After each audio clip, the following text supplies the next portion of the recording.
Welcome to the Production Talk podcast with me, Yarn of mixartist.com.au. In this podcast series, we celebrate the modern way of producing music. We want to talk about all things related to songwriting, recording at home, and music production. So if you produce your music at home, this is the place to be. Please subscribe and recommend this podcast to all your friends.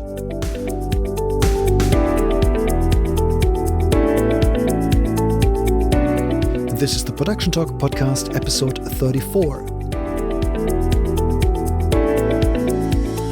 Welcome back to the Production Talk podcast. It's amazing to have you on board again. Before we start this episode, I would like to acknowledge the traditional owners and custodians of the land that the following conversation was recorded on, the Arakwal people of the Bundjalung nation, and pay my respects to elders past, present, and emerging. A couple of weeks ago, we had a broad discussion about different aspects of making money from your music. And today, I want to dive really deep into one of those aspects. The first aspect in episode 23 was making money from music royalties. And that's a great first step, as it's not hard to do at all. It just takes a few steps at the beginning to set everything up.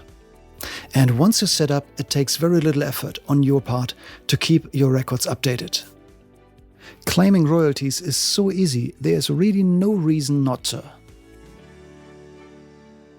My guest today, Nikki Tuckwell from Sydney, is an Apra representative, and she knows a lot about the subject. So today we would like to dive really deeply into the subject of making money from music royalties.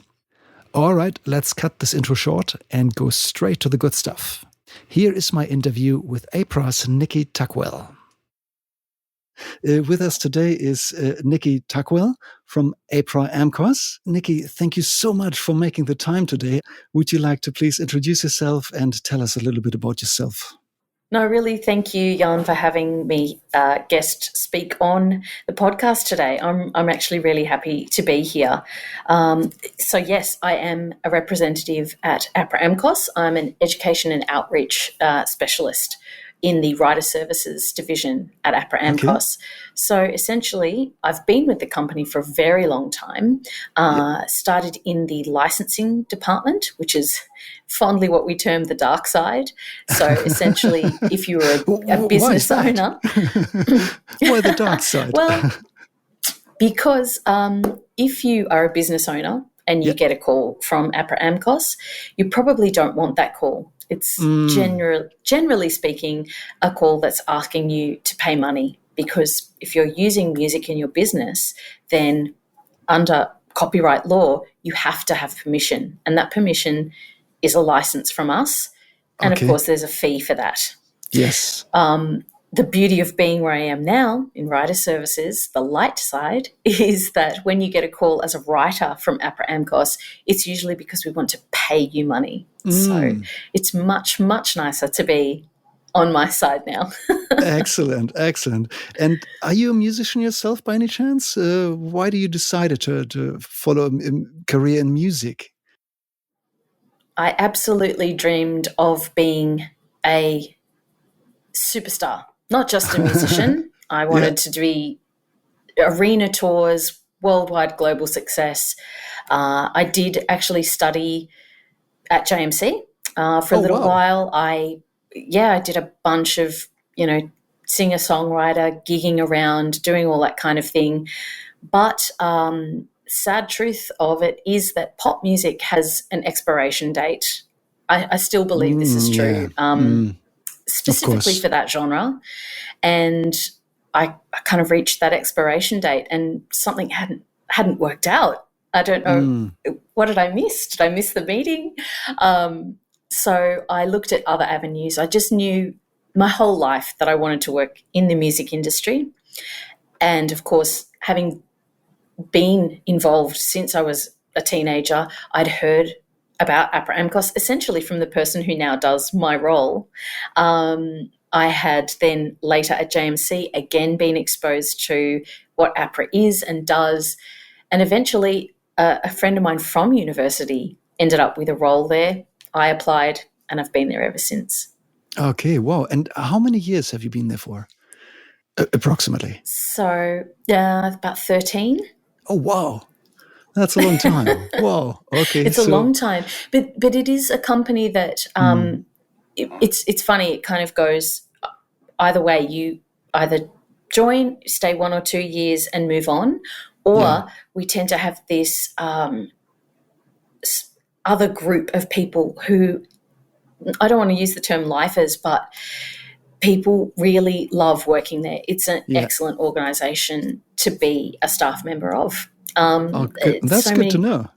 Yeah, it's a great culture. Great. So, yes, a lot of people stay on very happily. I was just writing to a colleague who's been there 22 years. Oh, wow. Okay. Yep. That's impressive.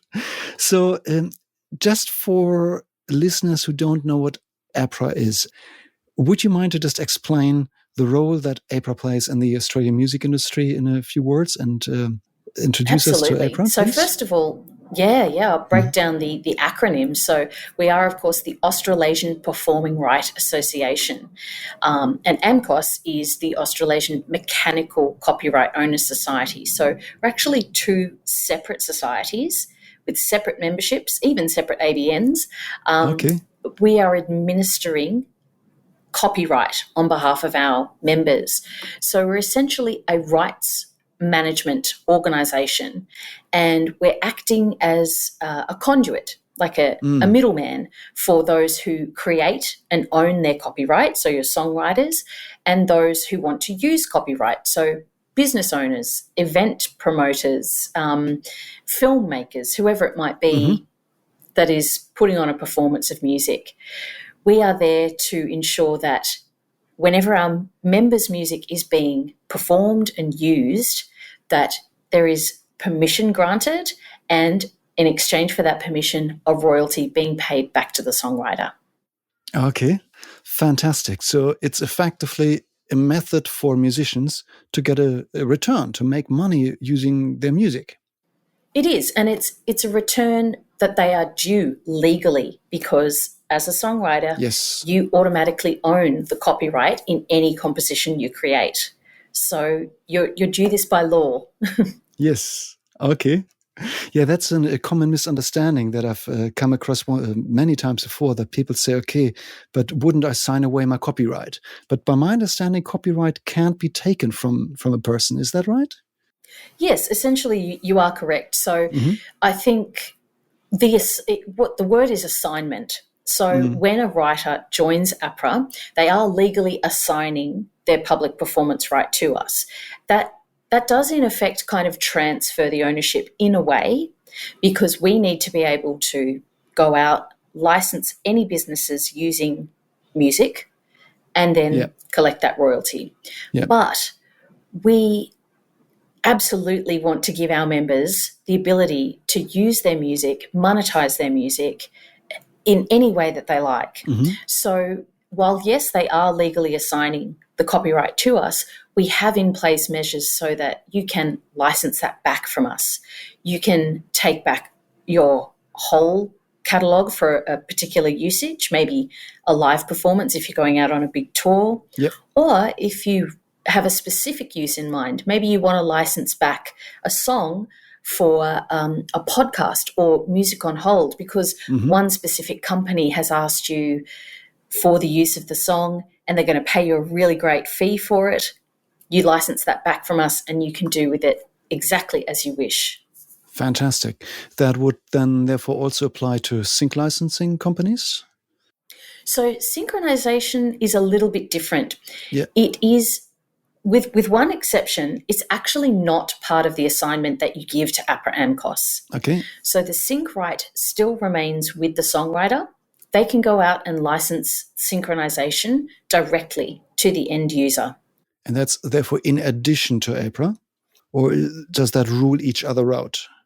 No, they don't rule each other out. So the way it would work is synchronization being when your words and music are put to any kind of video or visual. Yes. You can put that synchronization license in place yourself because you own that right. Okay. Then, for example, you say you've licensed it to a film that's made here in Australia, and then that film goes on to be broadcast on ABC or SBS. Apra would be able to collect the broadcast royalties for when that film was shown on TV. So you've done the synchronization license yourself and collected the sync fee, but Apra, who's looking after your broadcast right, we are collecting the royalty from that. So they work together. I see. So you would basically recommend that musicians now, sell their music on sync platforms as well, and then Apra could basically work in tandem and collect additional royalties from there. So they work together rather than against each other. Is that right? Yes, yeah. Excellent. Generally speaking, obviously, anytime you sign up to anything online, have a look at those terms and conditions. Yes. Make sure you don't have anything in conflict. Yeah. And always, come to us if you're unsure as to whether there's a conflict. But generally speaking, synchronization is its own separate thing. It still remains with the songwriter. Okay. And we also have quite a few international listeners. Are there organizations like this in every country? Absolutely. Yes, yeah. And one of the beautiful things about joining with an organisation like Apra AMCOS is that we have what are called reciprocal agreements with other performing rights organisations, PROs, all around the globe. So, for example, in the UK, you have PRS. In Japan, you have Jazzrack. Germany, you would know you have GEMA. We all work together, passing back and forth royalties. So I'll break it down for you. Here in Australia, we, Apra AMCOS, are licensing our own territory. We're collecting all of the license fees. Now, obviously, we pay our own members, but we then, on top of that, take the royalties due to songwriters in any of the organisations overseas, and we push those royalties to their own collecting body to be paid to the membership there. This then works in reverse. So GEMA is collecting in Germany, PRS is collecting in the UK, and all of that money is then distributed out either to their own membership or, again, passed back to Apra to pay our members. I see. So as a member, we basically have a worldwide benefit from it, not just in Australia, but worldwide. That's exactly right. Fantastic. Look, I think I'd like to put a little list of the most important companies from the biggest countries into the show notes of this episode. Is Apra also responsible for New Zealand, or is that a different organization? Is there a partnership? It's a partnership, I guess you could say. So, yes, we have our New Zealand office, our New Zealand cousins, who we love. They do have a setup there in Auckland. While we do work together, it is actually quite a dynamic scene over in NZ. I don't know why I'm saying that as if it's surprising. Some of our biggest, most famous songwriters are New Zealand members. That's no surprise to anyone. There's amazing music coming from the islands. Great. So we are one, but they also have their own office. I guess that's the easiest way of putting it. Okay, good, excellent. And what about the United States? Well, in the US, they have 5 collecting agencies that are the equivalent of Apra, just for fun. We have reciprocal agreements with the big ones, BMI, ASCAP and CESAC. It's a little bit different over there. Essentially, if you are, there's no reason to join a US society. In fact, if you join Apra AMCOS, you've signed an exclusive worldwide agreement. So we don't allow for dual memberships. We're already collecting for you in the US through those, ASCAP and BMI over there. Now, you can designate. Sorry, for US for citizens? International listeners? Yeah, for listeners from the US? It's not even... It's not even based on citizenship. Oh, really? You can join Apra AMCOS no matter where in the world you live. It's more to do with the benefits that would come with being with a specific society. So I see. If your music, if your music is being predominantly performed in the USA, then maybe there would be more benefit to you being a member of a US collecting society, because obviously they know that territory, they're licensing that territory, and are therefore probably going to get better results and faster royalties paid to you. I see, yeah. But we actually have so many members that live in the USA. We have Apra representatives that also live in the USA. So we have a Nashville office and we have an LA and New York office. Wow. Because, yeah, we have membership based there, and we can, of course, collect their royalties exactly the same way as for an Australian-based member. We pay directly to their US bank accounts. We pay in US dollars. And they just retain their Apra membership. Wow. Okay. I think I'm just hearing a plane flying by on your end. Yes, would you like me to mute? No, that's fine. Let's just keep talking. That's fine. It's not too loud. So, all right. Let's just put ourselves into the situation of, let's say, a young up-and-coming music act. Let's say a band that formed and, they're starting to practice and starting to write songs. At what stage of their career should they sign up with Apra? Basically, as soon as they start releasing music. So okay. There's really only 3 criteria to become an Apra member. One is that you need to have written or co-written original music. Yep. The second one is that original music has to be available to the public in some way. Yep. So that can be online. You can have uploaded it to Spotify and Apple and all of the websites. Or it could also be that you have started busking, or you've started getting local gigs. Any of these kinds of performances where an audience can hear your music or could hear it online, anything like that, even community radio play. Once it's been released to the public, you'd be eligible. And, of course, as long as you're not a member of another collecting society anywhere. I see. And is there an age restriction? So if, let's say, teenagers start, can they sign up themselves, or do they need permission? So they can sign up, but they do need permission. So as soon as you begin filling in the form, one of the first pieces of information you enter is your date of birth. And if you're under 18, we just have a parental or guardian consent form. So it's really simple. Yeah. It's just a 1-page form where whoever your legal guardian is gives their okay for it to go ahead. Excellent. I actually just had a member who wanted to sign up their 6-month-old because they had written a song which sampled their 6-month-old oohing and ahhing, and therefore wanted to give their they wanted to give their child songwriter credit. So we have a 6-month-old member. Funny story, actually, on that note, it's completely off topic, but my boy actually made it on an album before he was born.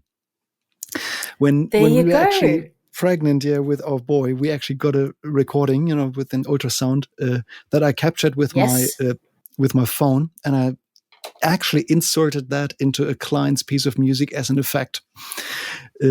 Crazy story. Prince has the same thing. Really? Okay. Yes. His unborn son's heartbeat is the beat in one of his songs. Oh, that is so cool. I might just see if I can find that Prince song and then put a link into the show notes as well. That's really cool. It's nice called one. Sex in the Summer. Oh, okay.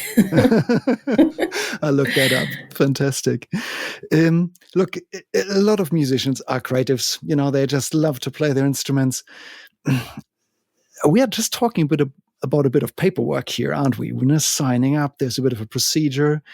How scary is that paperwork element here? It's really not bad at all, and it's all online. Okay. So you just go to apraamcos.com.au.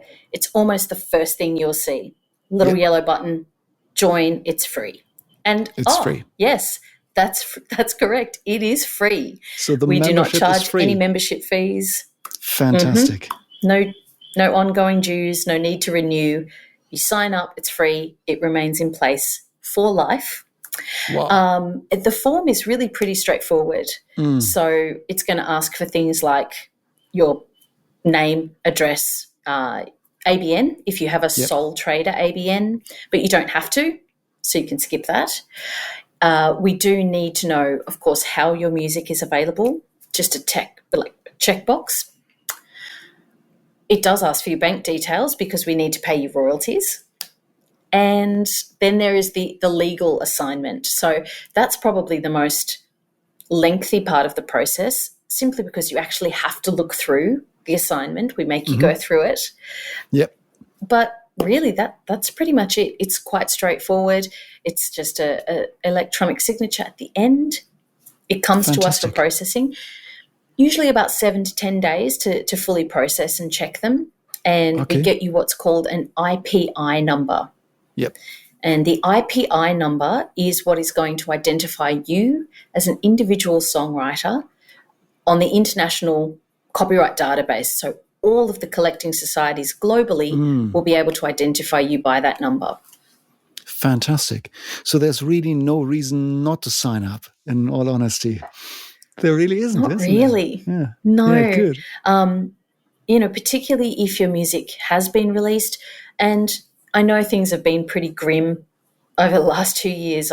Trust me, we all know that. But if you have started to pick up any live gigs once again, or if you've been live streaming on Facebook, YouTube, on Twitch, you can actually claim these.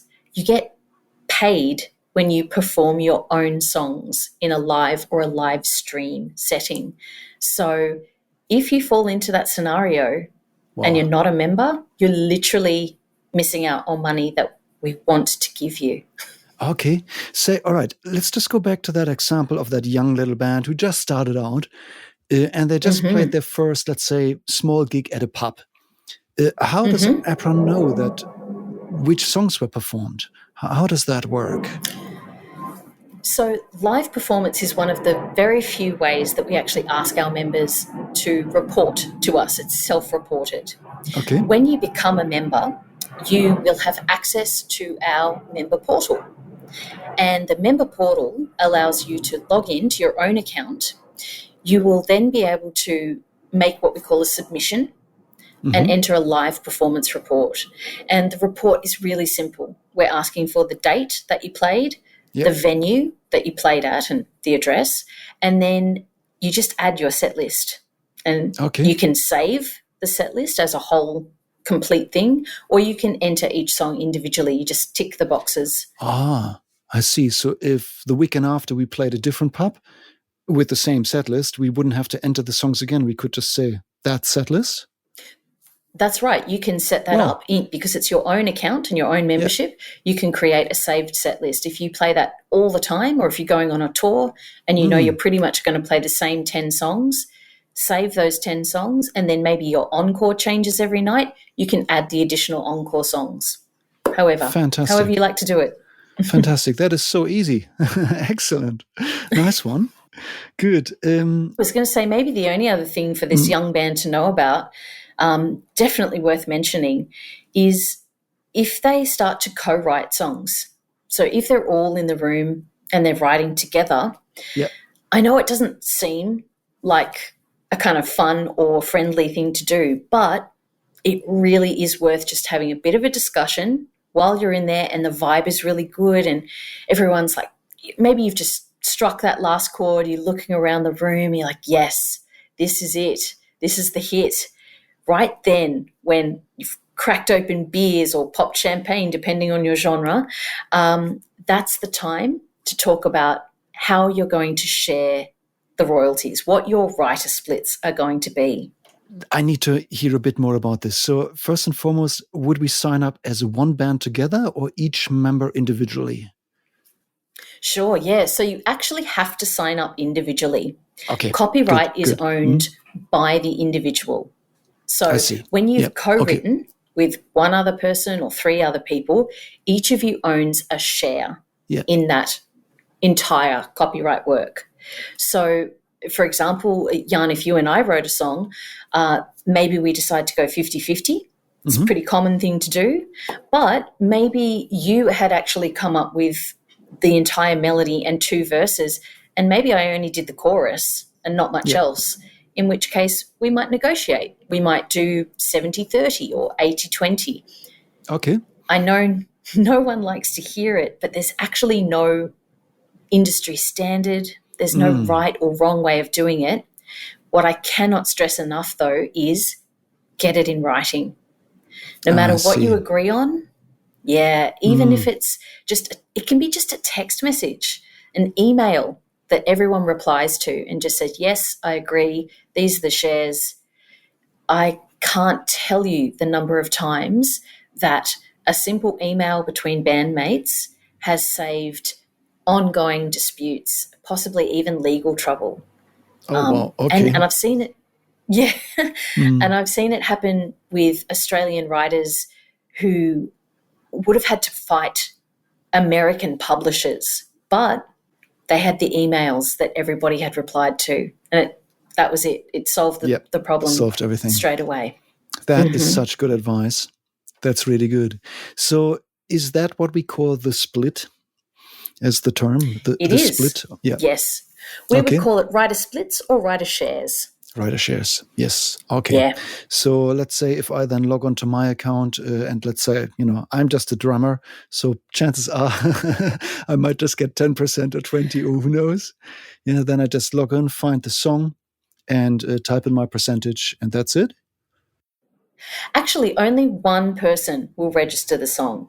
So I see. This is, again, why it's so important to have that agreement in writing, because say the lead vocalist goes on and maybe the drummer thought it was equal shares and everyone was getting, 25% each, 4 members in the band. But the lead singer has gone on and given him 10% and given everybody else a little bit more. That is exactly why you need to have those shares in writing. Yes, I see. We can edit a work registration. So once it's been raised with us, once it's been entered, we can, of course, make changes, but we have to have written agreement from everybody involved. I see. Yeah. So, if you thought it was a really nice idea to just give somebody 2% of the song, even though they didn't write anything, they will own that 2% forever unless they agree, to not to have it reduced to zero. I see. Yeah. And that also means that they control the work. They are able to stop it from being used in film or TV, theatre. So, it's very important to take it seriously. I know that sounds awful. You're in a band. You want to have fun. That's the good point. So if we want to avoid all the negatives that can come from, doing something legally and paperwork, it really comes down to just talking through at the beginning, following up with an email, and everybody just sends back a thumbs up. That's basically exactly. Like a procedure or a culture that a band should develop in order to avoid all the trouble in the future. That would be perfect. Would be Excellent. ideal. That's fantastic advice. Thank you so much. That's really good. Are there differences between, writing lyrics, writing a song, or maybe arranging? Is this taken under consideration when it comes to royalties? There are. So generally speaking, you have Apra only looks after a musical composition. Yep. So if you've only written lyrics, if you come to us and you say, I've written all these lyrics, I want to become an Apra member, you actually would not be eligible until there is a musical element to it. I see. Lyrics by themselves are considered poetry, and they would fall under literary work as opposed to musical work. So as soon as you have that composition, you've got a melody, then it becomes something that Apra AMCOS would administer. Okay. When you register a song, you can absolutely define who was the composer and who was the author, so author for lyrics. Most people register as both, composer, author. The option is there. Arranging, we would look at as a very specific and slightly different form of work. So an arrangement from an Apra AMCOS registration perspective is you've taken somebody else's original composition and reworked it, adding in your own original elements to an existing piece. Okay. And then in addition to that, it can either be a non-copyright piece, so say it's like an old Tchaikovsky or Beethoven or something, that you can go ahead and register. But if you have made an arrangement of a piece that's in copyright, you have to have permission for that. So you have to have written permission from the copyright owner of the original, which is usually the publisher, before you're able to register that with Apra. Mm-hmm. Okay. I see. And so let's say if band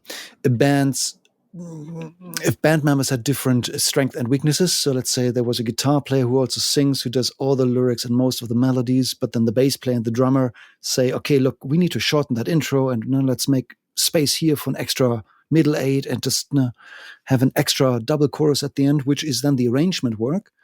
So that's now all part of the same. It doesn't include anybody else's work. Would that be considered as something separate, or does that all fall onto the same split?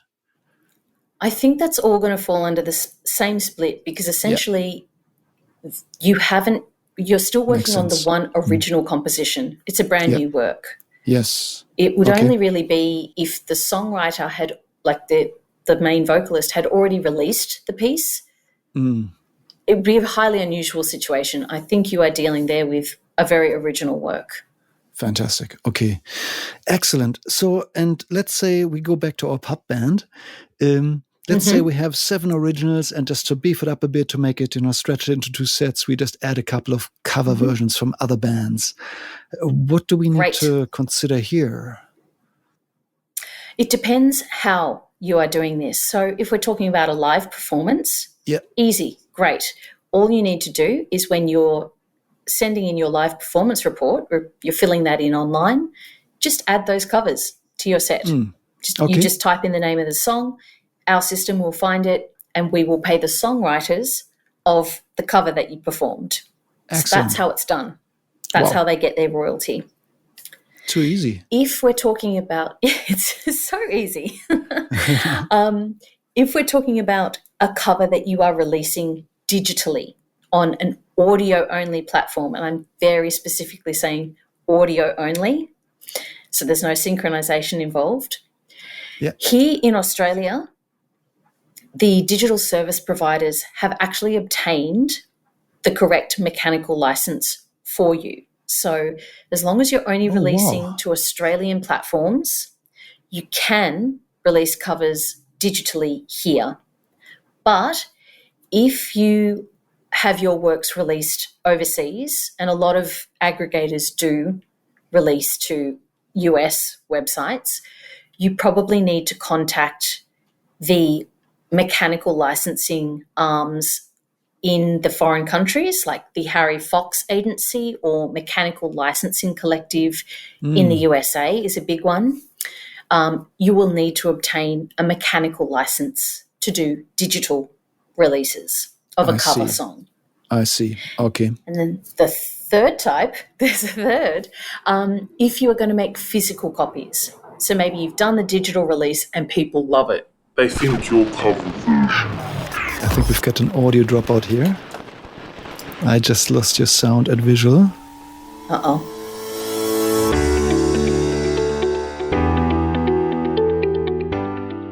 Hello? I think we're back. Good. So, we just had a bit of a technical hiccup here. Our recording got interrupted, but where were we? You were talking about, I believe you were just starting with the third point that you still wanted to get across. Let's go back to that, please. Indeed. Yes. So that is to do with covers. If you have decided that because of the success of your digital cover, or just because you are the sort of person who likes nostalgia, you might want to make physical copies of your cover version. So we're talking, of course, CD, vinyl, maybe even cassette. For this, you need what's called an audio manufacturer license.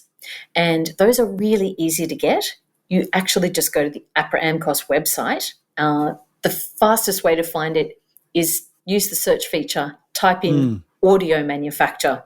It will take you straight there. The form is online. You fill it in.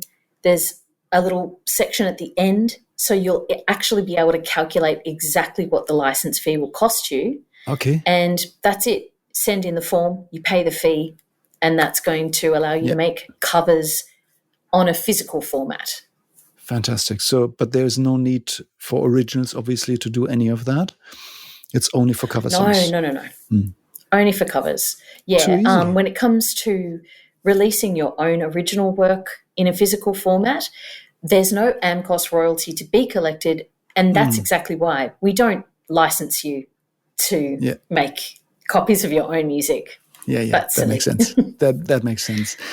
I was in an interesting situation a couple of weeks ago with an artist. I mixed their album, and they decided to, try a few things fairly late in the mixing process. And at some stage, they threw in some samples from movies, just short snippets. And they asked me if I think that would be legally okay. And, I just had to say, sorry, I don't think it is unless you have permission. Have you got any advice on using snippets from, let's say, movies or other songs? Well, Yarn, you were 100% correct. Your advice was spot on. If you are going to use anybody's copyright work, you absolutely need permission. And I know that there are a lot of urban legends and rumors about the amount you can use. I can use 10 seconds, or I can use 30% of a song. I'm sorry, but the sad news is none of this is true. If you are using somebody else's copyright work, you have to have permission, whether that's from a film, in which case you have to go to a film studio for permission, or if it's a sample from somebody else's recording. And when it comes to a sampled recording, you may actually be looking at two different forms. In fact, you definitely are, because you've got to clear the song itself that you are sampling, so whoever wrote the words and the music, as well as the sound recording. Now, we haven't talked about it a great deal yet, but there is separate copyright attached to the sound recording. So they're not necessarily owned by the same people. Apra AMCOS deals very specifically with songwriters. So we quite often get questions from producers. Oh, but I produced this song and I'm not on the Apra registration. And it's usually because they didn't compose the song. Okay. So they definitely worked on the recording. They gave it their flourishes, their production techniques. There's absolutely their work, undeniably. But it's all gone into the recording of the words and the music. And that's why they would be getting a cut of the master royalties and not the songwriting royalties. So they wouldn't be getting an Apra AMCOS royalty. Is that what is known as mechanical rights? No. Okay. Well, yes and no. So Apra AMCOS, as I said at the beginning, that's your mechanical copyright owners society. But again, it's the mechanical copyright pertaining to the composition. So when the actual song has been reproduced in a download or on a CD, if the sound recording is reproduced, it has its own mechanical copyright. I see. You see what I'm saying? Yeah. So you've got copyright that applies to the song, the composition itself, and you've got copyright that applies to the sound recording. I see. Yep. Okay. Yeah. So a situation, for example, where this would be relevant is if a band re-records an old song yet again and releases the song, 10 years later on an album again with, I don't know, their modern spin or so. Is that a situation where we would be dealing with one song from a copyright point of view, but two different sound recordings? Yes, absolutely. So in the example you're giving there is the band recording. So say we're talking about, I don't know, a Beatles song and a band today covering a Beatles song. So the band needs to get permission to make a recording of the words and the music that the Beatles wrote, but they're making their own sound recording. So there's no further permission needed for that. The difference is if the band today samples the Beatles recording. Exactly. Yeah. Then they've got to clear two different things. Yeah. I see. Hope that Okay. answered the question. Yes. Yeah, I think it actually is probably a bit more straightforward than we made it appear in our conversation. It actually seemed really logical to me, but I think we, it all makes sense. That's really good. Good. So let me just find my train of thought. So Sure. Can you explain mechanical rights and recording rights in a little bit more detail? So let's say a band goes to a studio and pays them for a recording. So who owns the rights at the end of it? This really comes down to a decision that everybody in the room agrees upon. So just like you're going to get some kind of written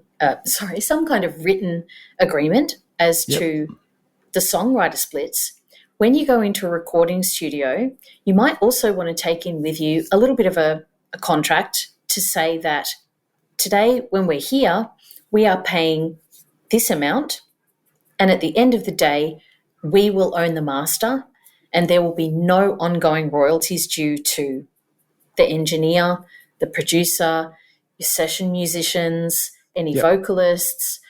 Essentially, without anything in writing, anyone who worked on that recording could, in fact, be entitled to a percentage of a share in it.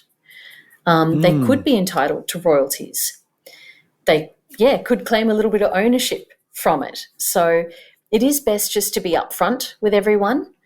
I do think that these days the way that recordings are usually released is online. Yep. And generally speaking, a flat fee, sad but true, is going to end up resulting in a bigger payment than the royalties from the recording may generate anyway. Yeah, that's but right. But it's a risk you can take. So yeah. All right. Okay, so if a band hires a studio, and they, I don't know, pay $500 or whatever, it's a wise idea to add somewhere into the written agreements, email conversation, for example, that the studio would not be entitled to rights to the music recording once the money is paid. Yes, I think that's definitely worth putting in writing. I don't know, you might find that the studio already has some kind of contract that you agree to when you go in to use their facilities. Definitely read the terms and conditions on that in case they already have it written in there.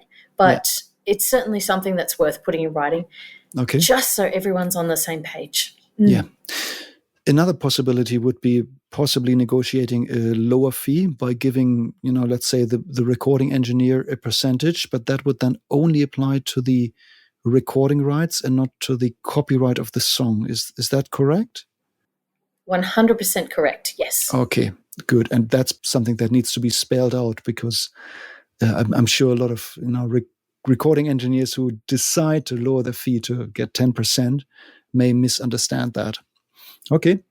Yes. So it really comes down to being super clear up front. Yeah.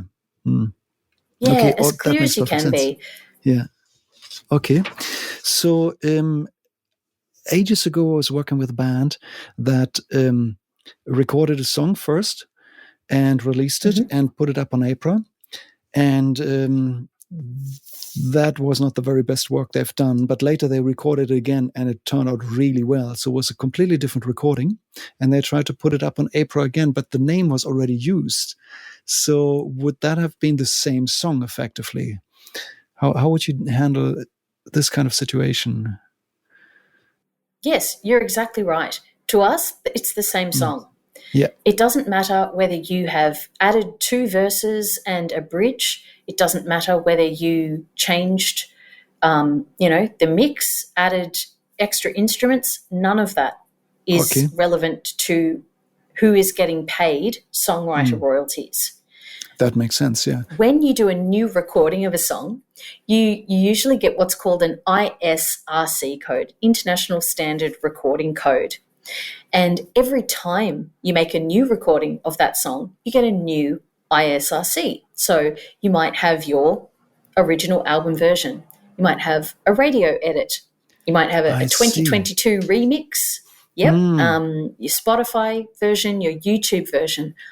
Every single one of these is going to have a different ISRC. And all of those codes are going to be added to your one original registration with Apra. So every time the song is played, no matter which recording, they're all being matched back to the same registration. Okay. And I think that's where we understood it or misunderstood it earlier when I was dealing with my friend there, that we had the same song and we assumed there would be only one ISRC code, but there can actually be more ISRC codes matched to the same composition. Got it. Absolutely. Okay. The only time you would ever raise a new registration is if the writer shares change. So if, for example, you got a DJ in to do a dance remix and the DJ then stopped it from being a 4-way split to a 5-way split, that we need a new registration for because we're changing the people that are getting paid. Okay. Yes. Fantastic. That makes perfect sense. So let's say, let's go back to our, sample band earlier. We played a couple of pub gigs. Let's say we released the first couple of songs. How soon will we get paid? When is payday? Well, it varies depending on where your revenue is coming from. Yeah. Okay. So for those live shows, the great news is that we now pay live performance royalties every quarter. So it's not immediate. There is still processing time. Unfortunately, we are not magicians. Wish we were. Basically, if you had entered, say, some live shows in November or December, you would be receiving your payment for those this month. So we've taken the data, we've processed it. You didn't make the November payment, but it's come through for February quarter. The streaming royalties, we're assuming this release went up online, that's a whole different sack of ferrets right there. Because as we all know, streaming royalties are incredibly low per stream, just incredibly low.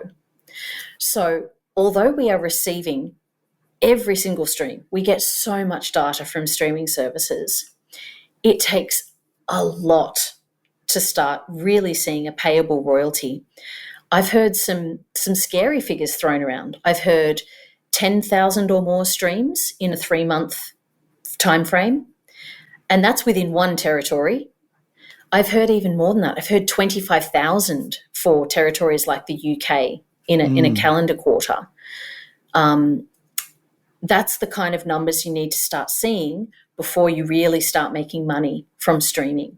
Yeah, right. So we there's do, basically of course, a threshold, and under the threshold, you wouldn't get anything. Is that correct? Well, it's just got to start building up in increments. Yeah. So whilst you might have released a song, and I have seen this recently, a song that came out in January last year had tens of thousands of streams, and it's only just getting paid out for the first time this year because we had to build up enough money. So although we were getting reporting all the way through, it's only just accrued enough now for us to be able to make payment on it. And the other thing with streaming, of course, is the amount that you're seeing online, the view count, is cumulative. It started from the very first day that you released the song right up until now. It's also global. So we're collecting all the data in our territory, but for all of those streams you might be getting in other countries, we have to wait for the collecting societies overseas to also reach their own thresholds before that gets passed back to us. And that's why it can take such a long time with streaming. I see. Yeah. So patience is important. Yep. Okay. So the key is we pay quarterly for domestic royalties. So any radio or live performance, anything like that, quarterly. We pay monthly for anything we've received from overseas, as long as we've received it. Okay. And just can you give us a rough idea, let's say our song gets played on a local radio station, let's say 20 times over the course of a couple of months. Practically speaking, is that $1? Is that, are we still talking fractions of a cent? What can we expect roughly? It really varies. Yeah, it's really hard to say. So Yeah. you've got radio pay is distributed in two different ways. If it's commercial radio, so like the Oz Stereo network, then we get reported data of every single song that goes to air. But community stations are much, much smaller organisations. They're usually run by volunteers. They usually have next to no funding and, are relying on donations. Yep. So we simply can't charge them the same licence fees or expect them to do the same admin as we do for a commercial station. So for community, they actually only report samples of what is played throughout the year. So if your song is reported in a sample, you will receive a royalty for it. In addition to that, we wanted to make more payments to community radio. So we actually started taking reporting from AMRAP pages. I'm hoping that your artists have heard of AMRAP pages service. It's kind of like an online distribution purely for community radio stations. And 25% of community broadcasters program all of their music using that service. So we now get reports of everything that's chosen via AMRAP pages, and we pay based on that as well. Okay, good. What it turns into in a dollar figure varies. It could be a couple of dollars through to maybe $5 or $6. Yep. For commercial station, $6 through to $20. It actually varies on the time of day that your song was broadcast and all kinds of things. So it's really hard for me to give a dollar figure. Just to sort of manage expectations. Sorry, there's somebody at my door, but I'm going to ignore them. I hear them. So to manage expectations, we shouldn't expect, to get a major payout to buy a brand new guitar just after a couple of weeks. That wouldn't happen. So it's more like a tap that you turn on and it starts to drip. And over time, as you collect more songs and build up a catalog of more music and perform more and more, that tap starts to turn on and eventually it will turn into something. Is that a correct way to describe it? I would say so. I would say the ones that you really want, if you're looking at something that's really bankable, and it's why it's been so crushing for our industry lately, but those live performance reports and the live stream reports, the ones that you go out there, you play your songs, you tell us, and we pay you. They're the ones that really turn into some excellent funds by the end of the year. I've had Apra members tell me that they go out and buy their Apra guitar once a year using their royalties, because that is really tangible. A live performance report will get you anywhere between about $1.80 to $2 per song. So if you think about the number of your own songs you're playing per gig, the number of gigs you would normally play in a year, that's when they really start to add up. Okay, good. Say, just outside Apra AMCOS, would you have any other recommendations maybe of what musicians can do to monetize their music? Any strategies that you would like to share? Look, I do know that a few... In addition? Yeah. A lot of our members have had some success using production music libraries and getting some of their work synced through foreign publishing overseas. Do be very careful when you're entering into anything like that. As with anything, read through the terms and conditions. But I've definitely seen some work come through in that way, which has been really nice, like writers getting work put into The Young and the Restless and things like that. That's definitely one way to go. I heard your podcast recently where you were answering a listener's question about, no live performances, what do we do? And I actually really liked the response that you gave about this is the time to prepare. Because it's correct. When you are ready to go back out there and you have a polished and perfected package, both in your actual craft and everything that supports it. So I actually really liked that answer. I thought that was great. And then I think I've been constantly amazed at how creative our members have been during this time, finding ways to co-write with people they've never met overseas, and looking at collaborations with short filmmakers and theatre producers, and doing small little things that they maybe otherwise would never have thought of doing. So, yeah, I don't know if that quite answers the question, but yeah, look, in some ways, I think we're dealing with creatives here. So why not use the creativity as well to apply that to other methods of making, making money from it. So let that be merchandising. Or a friend of mine is a really successful musician, and he still makes most of his money just from playing the markets with his guitar and a stomp box and selling CDs. That's still a really, and that's it. And really good income stream for him. He makes more money than from Spotify, and he's big on Spotify. Well, that's right. And busking counts as a live performance, because most areas where you can busk are run by a council, and therefore they're licensable. So you can claim that as a live performance report. Yeah. So not only are you making money on the day, but you can submit that to us and we'll pay you as well. Yeah, right.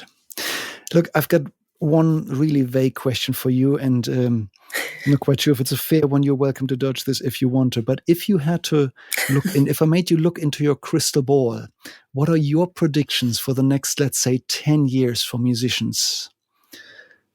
Everyone is going to get their own hologram like Tupac. Okay. It's all going to go virtual. It might. Look, some people are actually working on that, and that's definitely, a thing that's coming. Yeah. Yeah. Look, I would love to see a return to live music. I think everybody is begging for it. Yes. Will it be different? Yes, it will. Would I love to see a combination of concerts where you can be there live, but it's also live streamed? Absolutely. I think that would be ideal. Yeah. Okay. Because I think now more than ever, we are reaching audiences globally, like we really, really are. So why shouldn't I be able to watch a concert that's going on in a completely different time zone, a completely different country? Yeah. I loved watching some of my favorite musicians go live on YouTube and Instagram during lockdown, you know? Yeah, exactly. You get a view of their living room, you get a sense of who they are, and that's okay, that's how their kitchen looks like. That's good. And sometimes you were like, oh, I see lockdown is real tough for you. Yeah, right. Okay. But yeah, I think some combination things like that. Okay, good. So the Apra website I'll put into the show notes, but it was Apra. Fab, yes. mcos.com.au, is that correct? That's the one, yes. That's the one. Is Apra on social media, on Facebook, Instagram, we TikTok? Are, yeah. We're on. Okay. Are we on TikTok? That's a great question. We're on LinkedIn, YouTube, Instagram, Twitter, and Facebook. Wow, fantastic. I don't think we're quite there on TikTok yet. Okay. We license it. If it's okay with you, I'd like to add all of those to the show notes as well, so that however you, wherever you spend your time, you'll find Apra there. Okay, and just as the last question for the day, what is your favorite genre? Have you got any really exciting artists that you would like to recommend? Preferably, of course, Australians, but international as well. Any hot tips at the moment? Anybody recommend? Well, if you believe Spotify, my number one genre is Hawaiian music. Oh, no way. Yes. Really? Yes, okay. Apparently. But I also, I think right behind that was reggaeton and Afro beats. That's where my heart is. I love it. I did mention Prince because he is my number one. Always has been, always will be. He's my man. Australian music, I'm a little bit old school. So bands like Rebecca's Empire, probably no one's even heard of them, but I love them. I still love them. Magic Dirt. I mean, who could not listen to song formerly known as by Regurgitator without wanting to jump up and down. Yeah. And I mean, I guess how could I also not mention artists like D'Angelo, love him, Anderson .Paak, Katrinada. That's probably, and then, you know, my girl's Beyonce. Excellent. Thank you. I appreciate that. It's really nice to give, you know, your favorite artist a little bit of a plug. That's fantastic. Good. I feel like I'm all over the shop with that too. Oh, that's great. You know, I love all over the shop. I said reggaeton, but I didn't say you know, it's a Daddy Yankee and, of course, J Balvin, little pocket rocket. Love him. Nice. Nikki, thank you so much for your time today. I really appreciate this. So I literally learned a lot. For me, this is a fairly new field, and I definitely have a lot to learn there. And I'm just amazed by how simple and straightforward it actually can be.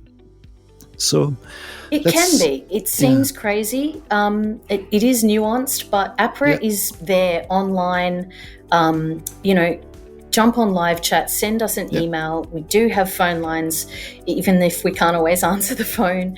So get in touch, because we are there to help, and we will answer anything that we possibly can. Excellent. Thank you so much. Much appreciated. Thank you.